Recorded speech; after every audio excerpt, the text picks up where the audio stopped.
Hello to all of our Climate Ready listeners. This is Alex Moroner along with Ingrid Timbo. We are back after a long break between seasons. Ingrid and I are so glad to be back in front of the microphone for this episode and the many more to come. A lot's gone on since Season 2 wrapped up, and while this isn't necessarily a show about current events, it's impossible not to take notice of the fact that we may finally be seeing a paradigm shift in conversations and visibility around climate change. Oh, I totally agree, Alex. Just look at the news cycle. A flurry of intense storms happening, international climate strikes, and more recently, the UN Secretary General's Climate Summit are making the terms climate change and increasingly climate crisis more mainstream. While we should consider this shift an overall win, we also want to make sure that we try to stay solutions-oriented in the ways that we think and act around climate change adaptation and mitigation. And in fact, that idea is baked into the title of this show. Our goal is to promote a society, a culture, and a planet that is climate ready. To give some examples of what this means, we're featuring a new segment this season. We're calling it Climate of Hope, and you'll hear it at the end of each episode after our main interview. Stay tuned for the end to find out more. With that, let's jump into the first episode of Season 3, where Paul Fleming of Microsoft will be joining us as we discuss the emerging roles of the private sector and big data in addressing climate change. Don't forget to follow us on Twitter using @ClimateReadyPod and to subscribe to the show wherever you get your podcasts. Enjoy!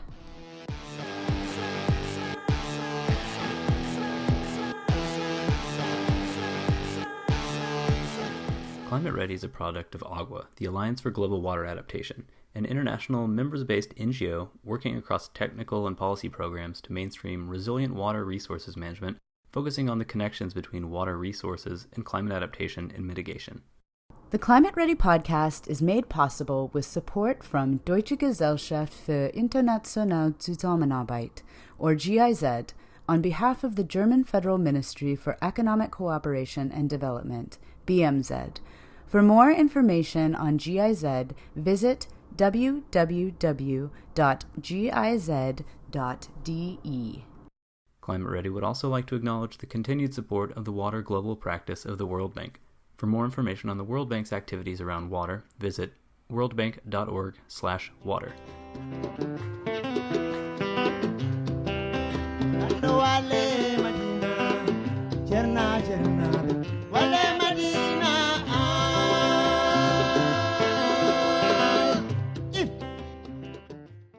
All right. Today on the podcast, we're lucky enough to be joined by Paul Fleming, coming to us from Seattle, Washington, in the USA. Paul is the Corporate Water Program Manager for Microsoft, where he works to establish corporate-wide water stewardship goals and identify opportunities to utilize technology and support policies that foster innovative water management throughout society. Previously, Paul developed and directed the Seattle Public Utilities Climate Resiliency Group, and today we'll be having a conversation looking at the role of the private sector and technological innovation in climate adaptation. Thanks so much for joining us on Climate Ready, Paul. Great. Happy to be here. We can go ahead and start out with maybe the most obvious question, which would be, how did Microsoft, a technology company predominantly known for computers and software, how did they become interested in working on water? I'd say there's a couple reasons. One is that, while we're not a beverage company or an agricultural company, water is integral really to any company if you think about it. Obviously, our offices and campuses require high quality, reliable, potable water. But our expansion into the cloud requires that we develop data centers that can support and provide the infrastructure necessary to offer cloud services to customers around the world.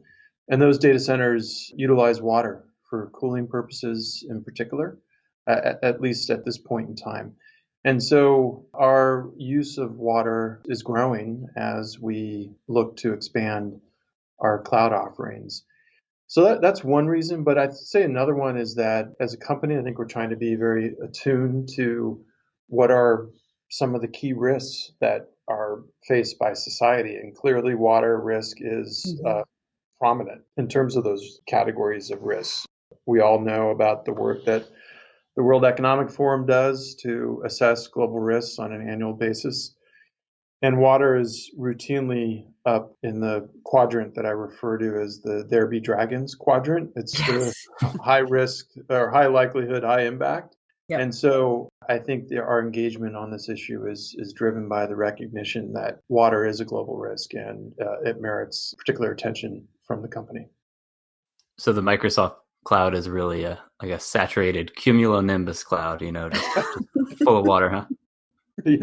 Well, it turns out that the cloud analysis we've done it is a very efficient way to provide computing resources. We've done some work that looked at the energy and the carbon emissions in comparison to on-site computing, and it's much, much more efficient. But, there is also a water component to that, and it's something we'll be looking at going forward as we explore how to try and decouple the resource use across the board from development and growth.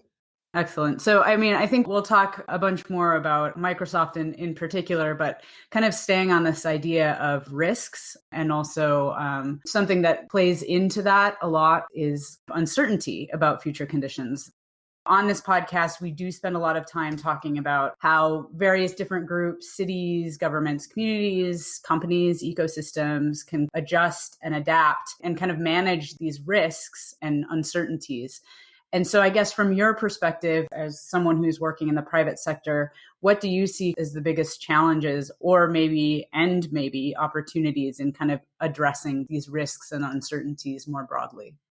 Our mission at Microsoft is to enable every person and organization on the planet to achieve more. And so I'd say one of the big opportunities is really around partnerships and identifying organizations that we can work with to advance, whatever objectives we have. And in the case of environmental and sustainability and water, that's very germane and relevant. So that's one opportunity. I also think that we're looking to explore and support the role that technology, and particularly AI, artificial intelligence, and data science can play in helping to address challenges like climate change, as well as issues around biodiversity, agriculture, and water. So we have a program, a 5-year, $50 million commitment called AI for Earth, which is intended to tap into that opportunity that we think exists to better utilize data science to harness the environmental science field that has really grown over the past several decades. And we're realizing that opportunity through partnerships. So we've got 388 or so grants that we've given to organizations, NGOs, startups, academia, governments that are working on 4 areas: climate change, water, agriculture, and biodiversity, and focus on enabling those organizations to use data science techniques to help them and enable them to go further and faster in their work on those 4 focus areas. Very cool. So it sounds like a pretty broad range of different projects. From what I understand from the program, and tell me if I have this wrong, this is pretty global. And I'm wondering if there have been any challenges, or are there any insight in terms of applying this AI for Earth across different regions? I can comment a little bit on that. The AI for Earth program is sort of a sister program, so it's not one that I'm steeped in on a daily basis. So yeah, it is definitely a global program, and there's participants in the program, I think, in all continents except for Antarctica. I think some of the challenges may be associated with capacity. And I think that's true.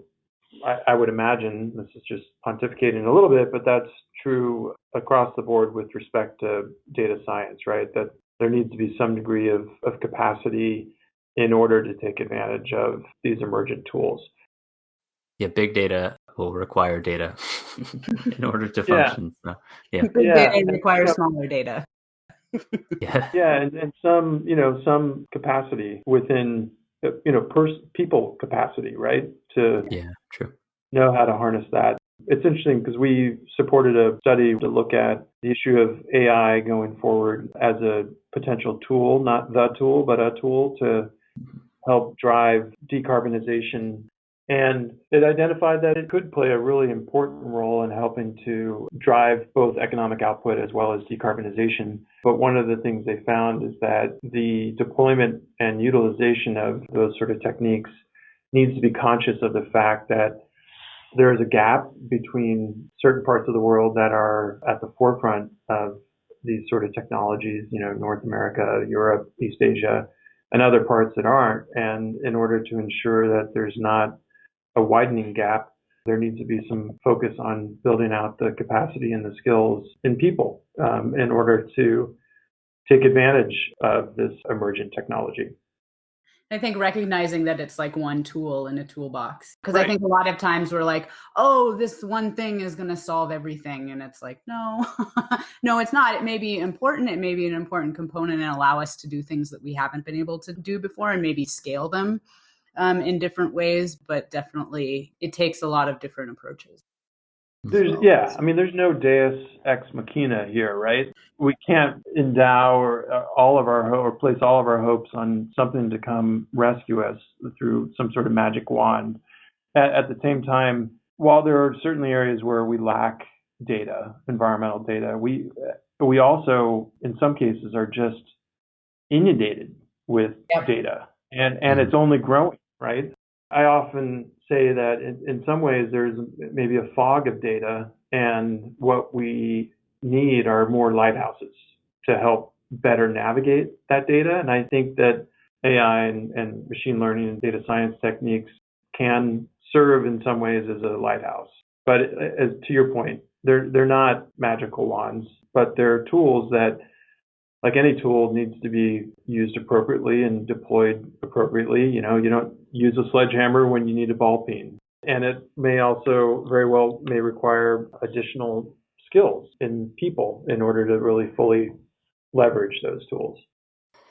Well, I think you've basically perfectly summed up this next question I was going to get to, but what do you see as the role of technology in water management? And I think you've really kind of touched on that, the role of AI and big data and how they are a tool, but not a solution in and of itself, and maybe more of the effort or just as much should be focused on training those people to use those tools. Is that right? I come from a water background. I don't come from a tech background, so I'm not afflicted necessarily with technophilia.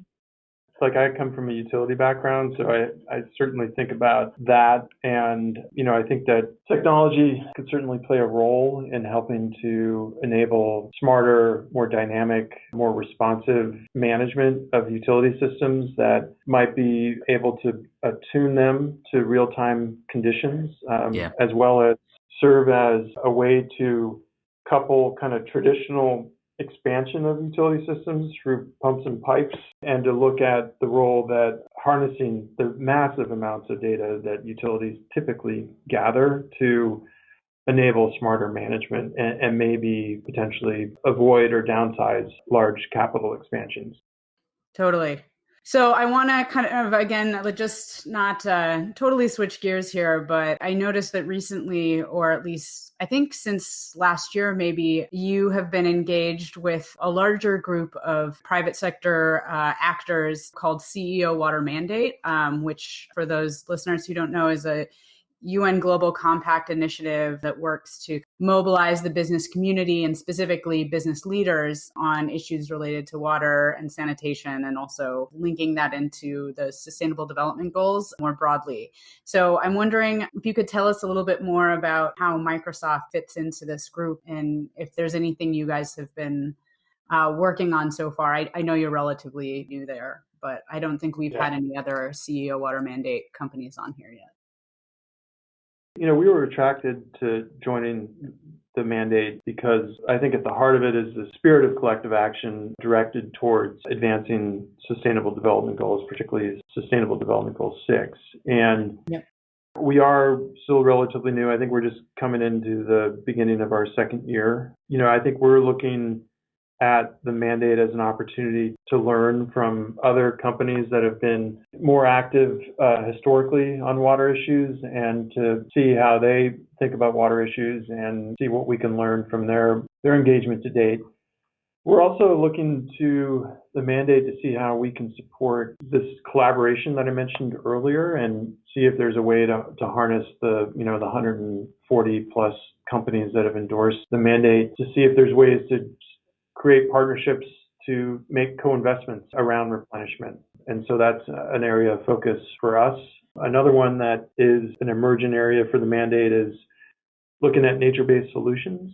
Okay. We have a pretty long history of making investments in carbon offsets that often have sort of a nature-based focus, and wanting to explore further how the investments that companies are making in the carbon space and the investments that companies are making in the water space can be aligned so that those two kind of streams of investments can be, really leveraged and amplified.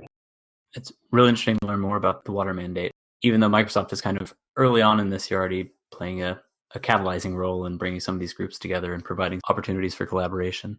So maybe even taking a step further back, in the bigger picture, what do you see as the possible role of corporate stewardship in ensuring water security on a global scale? Well, it's pretty heady question. Yeah.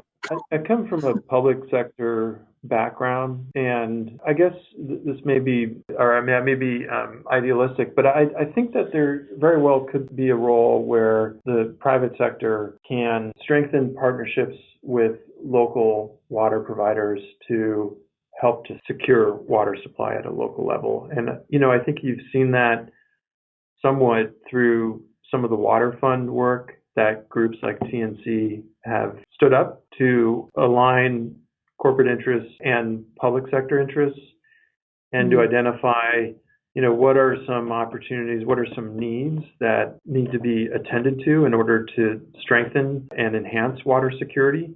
I could see that being a really crucial role going forward.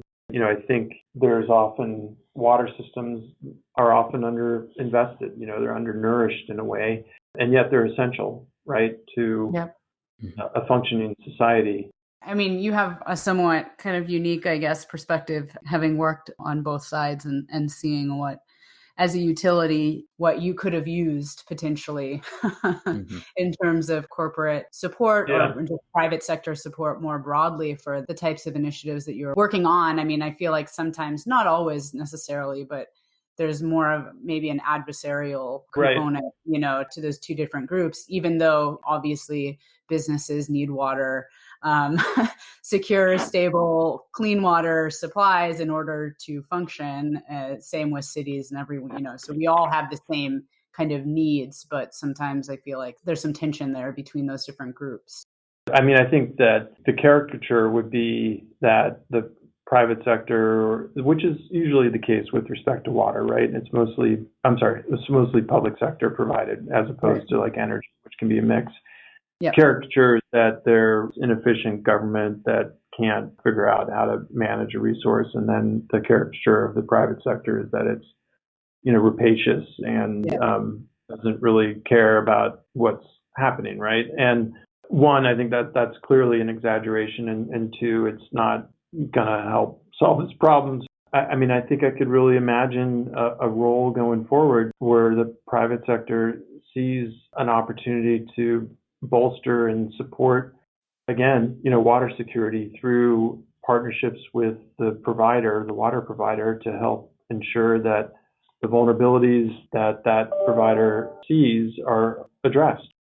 We just have one more question for you before we wrap up. And I was wondering, from your perspective at least, what are some of the biggest challenges as well as opportunities that you see in managing water over the next 10 or 20 years? Well, climate change is maybe a little bit further out, but I think that's obviously like a huge challenge. That challenge will vary geographically based on, what's projected to happen in the water cycle, but also will vary depending upon the capacity of the local water provider. Those who have greater capacity, be it financial, technological, or just skills, are in a better position to manage than those who don't, right? And so that's just a huge challenge. And, I think a related one is that we still have a major access challenge.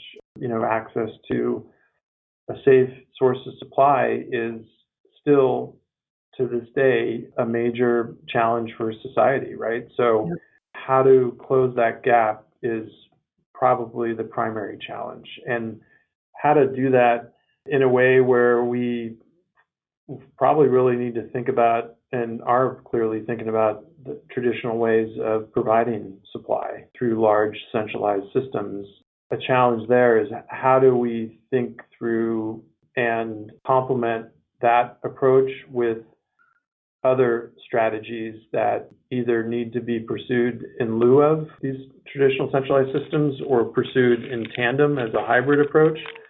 I think that's a real challenge in terms of like the business model. How do you structure and build out systems that are sustainable financially and environmentally that provide the access? And, I think we really need to look really hard at what those models are going forward, because it clearly isn't working now. Using the traditional large centralized system model is the only way to do that. Right. I'll just add personally, kind of as we're concluding, that I find it really encouraging that some corporations, definitely not all, but those, like Microsoft, that have really been driving innovation for decades, have pivoted a little bit to say, okay, we have all this technology, we've been using it to provide a service to our customers and to our shareholders and all of that, but we can also use it for the greater good. And so, especially when you're driven by leadership such as Bill Gates, who takes it upon himself to address some of the biggest challenges of our days, like climate change, and say, we have the technology, we have the tools, and again, it might require some training and some capacity building, but we have the tools to address some of these challenges. And we see that as part of our responsibility to do so. I'm really encouraged by what I hear. Yeah. People talk about opportunity here, and of course, there are a ton of risks, of course, with respect to climate change. But I'm really intrigued about the responsibility part as well. But how do you couple opportunity with responsibility? And I think that's kind of what you're talking about here, and that's the really interesting sort of intersection before us here as a society, right? So I'm excited to explore that in this company where I am right now. Yeah, when you guys figure all of that out, Paul, we'll have you back on the pod. Once you've solved it all. Nobel Peace Prize winner Paul Fleming. Oh, right. Yeah. I'm glad we got to do this. We haven't touched on kind of the technology side of things previously, so it's a learning area for me. It's certainly not my background. Really appreciate you taking the time today, Paul. Yeah, my pleasure. Thanks for asking me. All right, thanks, Paul. Bye-bye.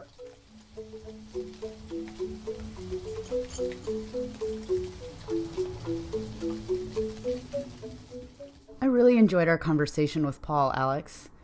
As someone who is not particularly tech savvy, it was really fascinating to hear more about big data and how it might be used by utilities and even more generally as a tool in our adaptation and mitigation work.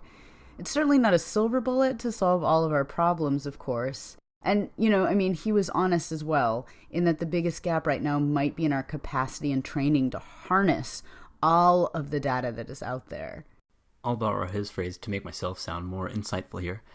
While it's totally true that in many situations and regions, data are scarce, but often we have a wealth of data, a fog of data, especially when it comes to water utilities. And what we really need are more lighthouses. AI can likely fill out that role. We also touched briefly on the role of private sector corporations and environmental stewardship. Microsoft is funding hundreds of projects globally as part of its AI for Earth program, and I'm really curious to see what will come of all of that because I think it's really an evolving project. I'm also interested in the work that's being done by groups like the CEO Water Mandate, which Paul talked about. I think corporations have a huge role in both contributing to and addressing climate change, and I really like the way that Paul framed it in terms of, coupling responsibility with opportunity. So, it's a bit different to focus on the private sector this week, but I really hope, maybe later this season or next season we can kind of revisit this topic because I think there's a lot of different directions that we can go in. Before we wrap up, you'll be hearing the debut installment of our Climate of Hope segments. Throughout the season, we'll hear voices from across the globe bringing up issues from local to global. We're featuring perspectives from a younger generation here. They'll be sharing a personal look at climate change topics that really resonate with them and the actions being taken to give them hope. Today we'll hear from Noreen Anisha, an AGWA research fellow and current PhD student at Oregon State University. Take a listen and enjoy. I'm Noreen and I come from Bangladesh, one of the most climate vulnerable countries in the world. Bangladesh has one of the densest river systems in the world, and our economy, agriculture, livelihoods, natural disaster, cultural behavior, everything is highly influenced by our water resources. That is why I was motivated to study water resources engineering in my undergraduate level. The more I worked in water-related projects, the more I realized that most of the problems in the water sectors are some way or the other induced or exacerbated by the impacts of climate change. And that has far-fetched impact on our national and local economy, on our food security, rural communities, people's health, and even on countries' internal migration pattern. The climate change impacts on the freshwater system has already affected the rural coastal communities and biodiversity in the many parts of the country. Not just that climate change has impacts on the environment, it also has impacts on the socio-cultural dynamics, where the poor and the marginalized communities suffer the most. But what gives me hope is that climate change adaptation is making us talk about sustainable choices, making us reevaluate the old-fashioned development norms, and making us look at the things as a holistic system. Small island countries and countries like Bangladesh are speaking up and introducing policies for climate mitigation, and also negotiating greenhouse gas emission mitigation with other countries. The fact that this fight against climate change is bringing all of us together, working as citizens of one planet and not just one country, gives me a lot of hope. That's all for this episode of the ClimateReady podcast. Thanks again to our earlier guest, Paul Fleming, and to Noreen Anisha for sharing her Climate of Hope story. Until next time, everyone.